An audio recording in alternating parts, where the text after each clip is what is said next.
The roar of the crowd, the blinding stage lights. For some singers, it's a dream, but for others, the greatest joy lies in the melody itself, far from the demands of fame. In this video, we will be exploring the world of singers who actively avoided the spotlight. We'll explore their reasons, the music they created, and how they found fulfillment on their own terms. From introverted songwriters to performers who craved smaller, more intimate audiences, get ready to meet the vocalists who prioritized the purity of their art over the pursuit of celebrity.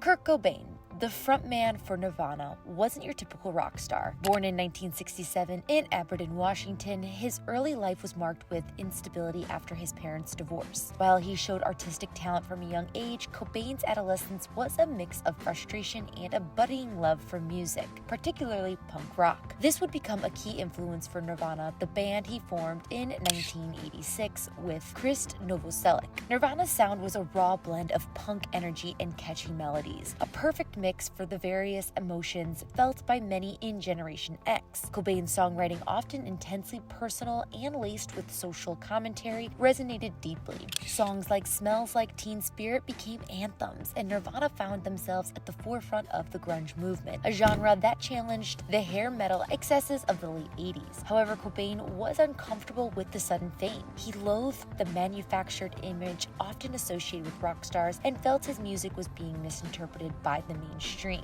He wasn't exactly comfortable at the idea of being a spokesperson for a generation, preferring to let his music speak for itself. Cobain saw the music industry as another cog in a machine that churned out manufactured pop. The music industry, with its manufactured stars and focus of image, was something that didn't sit right with Cobain. He saw it as a place where authenticity was sacrificed for commercial success. He fiercely guarded Nirvana's creative control, refusing to be molded into a marketable package. Cobain wanted his music, his art, to speak for itself without the filter of a carefully crafted persona. Cobain saw Nirvana's music as a form of raw expression, not a calculated attempt at commercial success. For Cobain, music wasn't a path to fame, it was a lifestyle. His songs served as an outlet for his struggles with depression, alienation, and societal hypocrisy. The raw emotions poured into his songwriting became a form of therapy, a way to process his inner troubles. He worried that fame would dilute the band's message and authenticity. Cobain battled depression and drug addiction throughout his life.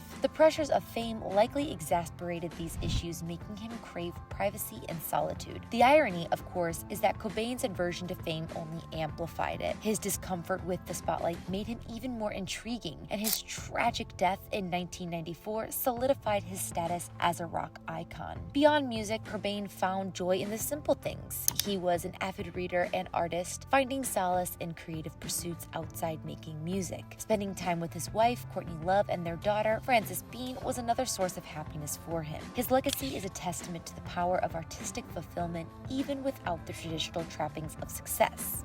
Next up, Wouter De Baker, the artist behind the munker Gotye, isn't your standard pop star. Sure, his 2011 smash Somebody That I Used to Know catapulted him to international stardom, but his experience was quite different. The track, Somebody That I Used to Know, wasn't just a song for Gotye, it was a life changer. Released in July of 2011 as the second single from his third studio album under the Gotye name, Making Mirrors, it came after the first single, Eyes Wide Open, released in October 2010, had already garnered positive critical and fan reception. The track, Somebody That I Used to Know, featuring New Zealand singer-songwriter Kimbra, propelled De Baker's financial stability to unforeseen heights. But despite the song's immense commercial success, it didn't change his perspective on music creation. As said earlier, the release of Somebody That I Used to Know was a game changer. The song, with its infectious melody and Kimbra's powerhouse vocals, became a global phenomenon. The quirky music video featuring De Baker's now famous beard and Kimbra's captivating dance moves went viral. Suddenly, Gotye found himself thrust into the spotlight, a stark contrast to what he was used to.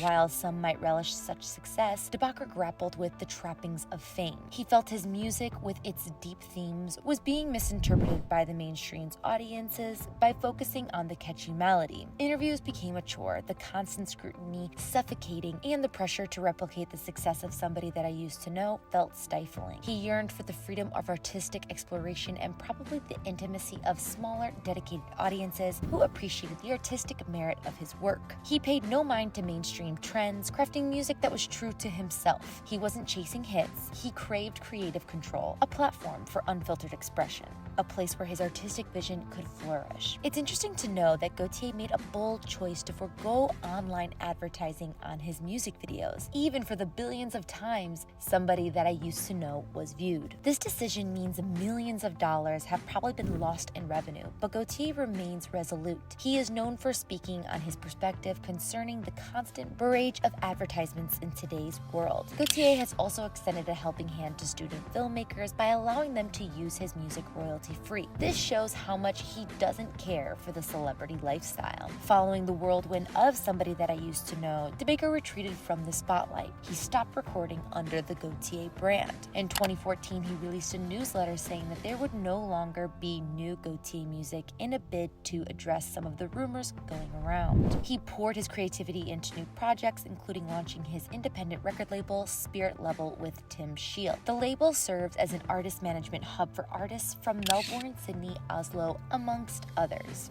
Now, the next name on this list is someone that doesn't need much introduction in the entertainment scene today. However, her story is a little different from those spoken about earlier in the video. Let's get into it. Billie Eilish, the name synonymous with whispered vocals and dark pop soundscapes, rose to fame at a young age. While her music resonated with millions, fame itself wasn't something she actively pursued at first. Born in Los Angeles in 2001, Billie Eilish was surrounded by creativity from a young age. Both her parents, Maggie Baird, actress, and Patrick O'Connell, musician, were artists. Eilish's musical journey began young. She joined the Los Angeles Children's Choir at just 8 years old, honing her vocal skills. By 11, she was already writing songs, often collaborating with Finneas, who was already making music himself. Finneas had his own band, and their home studio allowed them to experiment freely. In 2015, at the age of 13, Eilish lent her vocals to a song Finneas wrote, Ocean Eyes, originally intended for his band. They uploaded it to SoundCloud, a platform for sharing music online, with no expectations of major success. However, Ocean Eyes exploded on SoundCloud, garnering millions of plays within months. This unexpected viral success caught the attention of music labels. By the summer of 2016, Eilish signed with Darkroom, a boutique record label. This marked the official beginning of her professional music career.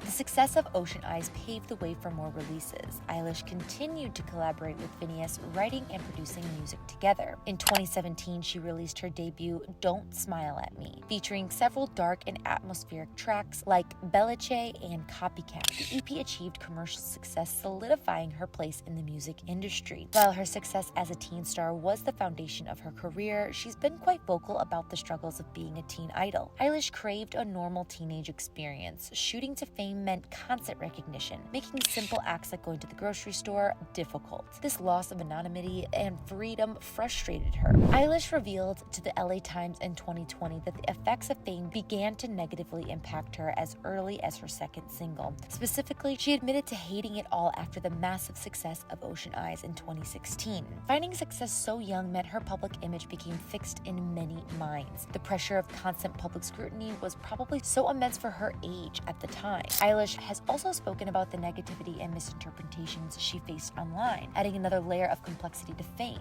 This is probably because of her different style in music and lifestyle. She doesn't fit neatly into any genre. Her music blends elements of pop, electronic, and hip-hop with a dark and atmospheric sound. This refusal to be categorized reflects her own unconventional personality and definitely resonates with fans who feel like outsiders themselves. Eilish's signature baggy clothing, neon hair dyes, and unconventional makeup styles doesn't exactly fit the traditional pop star aesthetic. It's a visual representation of her desire to be authentic and challenge societal expectations of beauty. Despite the challenges, Eilish acknowledged the incredible opportunities fame has brought. She won 7 Grammys, 2 Guinness World Records, and has been named to the top 100 next list. She has achieved global recognition and can connect with millions through her music. She's grown more comfortable with certain aspects of fame. While privacy remains important, she seems to have found ways to manage public appearances and expectations. Eilish has prioritized her own well-being. The singer said she had a time of reflection during the pandemic that was what sponsored a strategic change in how she came to terms with her early fame.